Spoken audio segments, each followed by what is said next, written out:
क्या 9वां fail, 8वां fail, 10वां fail मुख्यमंत्री, सांसद, विधायक, प्रधानमंत्री बन सकता है कि नहीं? दरअसल हमारे कॉन्स्टिट्यूशन में कहीं नहीं लिखा गया है कि आपका ये क्वालिफिकेशन होना चाहिए विधायक बनने के लिए, एमएलए, एमपी बनने के लिए, या कोई भी चीफ मिनिस्टर या प्राइम मिनिस्टर बनने के लिए। दरअसल ये कहीं भी निर्धारित नहीं है। आप पूछेगा क्यों नहीं निर्धारित है? दरअसल ये तो बनाने वाले जाने कॉन्स्टिट्यूशन में, और निर्धारित यदि हो जाएगा तो बहुत सारे वर्ग के जो हैं लोग वो छूट जाएंगे। यदि सपोज कीजिए ट्राइबल्स जो हैं उनमें से कोई यदि आदिवासी जो है वो खड़ा होना चाहता है as a election representative of their constituency, और उसमें यदि ग्रेजुएशन या पीजी यदि हम रख देते हैं सपोज कीजिए, तो बहुत सारे जो आदिवासी हैं या बहुत सारे आज भी जो गांव में रहते हैं या तो फिर बहुत सारे जो गरीब हैं जो नहीं पढ़ पाते हैं, वो अपना रिप्रेजेंटेटिव अपनी लोकसभा, अपनी आवाज़ जो है लोकसभा में, विधानसभा में नहीं पहुंचा पाएंगे। इसीलिए कॉन्स्टिट्यूशन बनाने वालों ने ये नियम रखा कि देयर इज नो लिमिट, और देयर इज कोई क्या बोलते हैं, कुछ भी नहीं रहेगा। आपको एजुकेशन क्वालिफिकेशन का कोई भी क्राइटेरिया आपको फुलफिल करने की जरूरत नहीं है। तो ये बार बार चाहे मनीष कश्यप हो, चाहे कोई भी हो, ये क्यों बार बार बोलता है कि भाई 9वां फेल तेजस्वी यादव मुख्यमंत्री कैसे बनेगा और कैसे वो राज को चलाएगा? भाई साहब, पवन सिंह से तो नहीं पूछने गए कभी कि तुम पढ़ल लिखल नहीं हो, काहे तुम गायकी में हो और गायकी में एकदम ऊंचा स्तर के कैसे बन गए?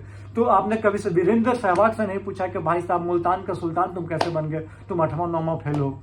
आपने सचिन तेंदुलकर से तो नहीं पूछा भाई। आपने बहुत सारे क्रिकेटर से जो पढ़े लिखे नहीं, उनसे तो नहीं पूछने गया कि भाई इतने बड़े क्रिकेटर आप कैसे बन गए, आप तो पढ़े लिखे कुछ नहीं हो। भाई साहब, आपके पास स्किल होना चाहिए।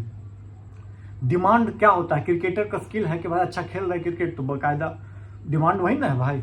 अब सिंगिंग हमको आता है नहीं है, अब पढ़े लिखे खूब है, तो हम क्या सिंगिंग कर सकते हैं? नहीं कर सकते हैं। आपके प्रधानमंत्री जी बोलते हैं कि भाई हम घर छोड़ दिए, इधर उधर हैं, भटके दिस दैट, तो ग्रेजुएशन का डिग्री कैसे ले लिए? और चलिए ले तो लिए, तो क्या सिर्फ डिग्री ले लिए कि नॉलेज भी उस लेवल पे है? या आपको संगठन चलाने का नॉलेज एक अलग चीज है। एक आपको, अच्छा आप सिविल इंजीनियर है मनीष कश्यप, उससे हम एक बात पूछते हैं कि आपने थ्योरी पढ़ लिया पूरा सिविल इंजीनियर, क्या वो जाके प्रैक्टिकल जब तक काम नहीं सीखेगा, काम नहीं करेगा, तब तक क्या वो इंप्लीमेंट करके बड़ा सिविल इंजीनियर बन सकता है? बिल्कुल नहीं, कदापि नहीं। उसको आना होगा, समझ आना होगा।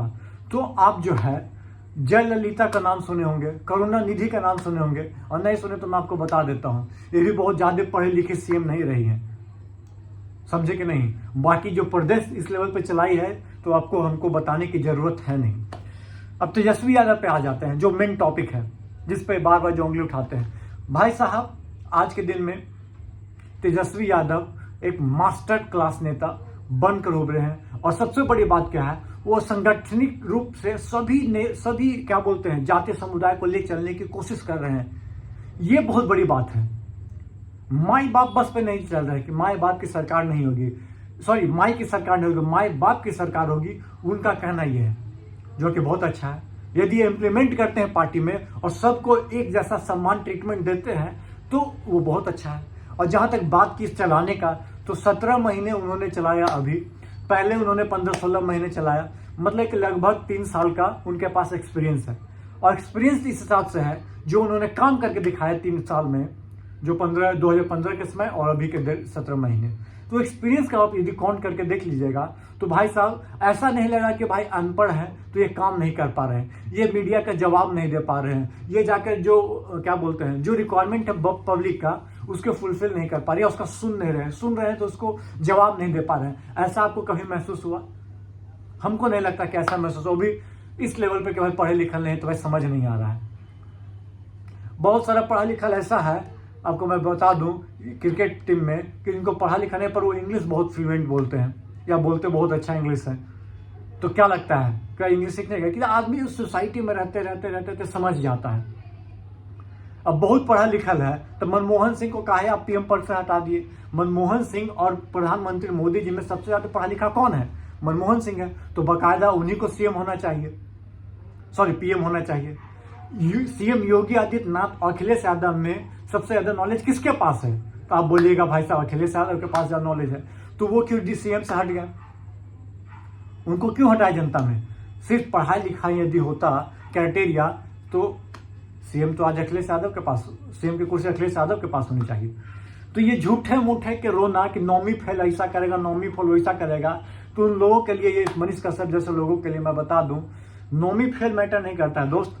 मैटर ये करता है उनके पास नॉलेज कितना है, उनके पास पब्लिक जो डिमांड है वो किस तरह से उनके सुन रहे हैं, उनको किस तरह से फुलफिल कर रहे हैं, मैटर ये करता है। आप लोग क्या मेरी बात से सहमत है? सहमत है तो प्लीज वीडियो को शेयर कीजिएगा।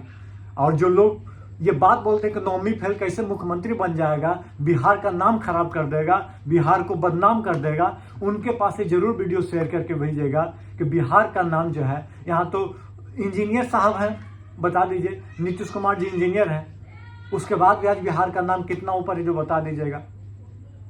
सुशील कुमार मोदी बड़े पढ़े लिखे थे, आज कहाँ है स्थिति आप बता दीजिएगा। तो आपको मुरेठाधारी क्या, हाँ बहुत पढ़े लिखे हैं शायद, तो आप बता दीजिएगा कि स्थिति क्या है। 17-20 साल से आपकी सरकार है बीजेपी की, तो कुछ काहे भाई बिहार का नाम रोशन काहे नहीं हुआ? सब पढ़ा लिखा नेता रहा, तब काहे बिहार का स्थिति डामाडोल रहा? बता दीजिए। नीतीश कुमार को मैं नहीं तो बोलूंगा, क्यों? क्योंकि इन्होंने बहुत ज्यादा काम किया, हमारे हिसाब से तो बहुत काम किया, और बहुत कुछ छूट गया। छूट क्यों गया? थोड़ा टसन के कारण छूट गया। टसन था नीतीश कुमार और मोदी जी के कारण, वो 10 साल जो इधर है बहुत खराब गया नीतीश कुमार जी का। क्या आप मेरी बात से सहमत है? हाँ या ना प्लीज कमेंट बॉक्स में कमेंट करके जरूर बताइएगा। धन्यवाद। जय हिंद, जय भारत, जय बिहार।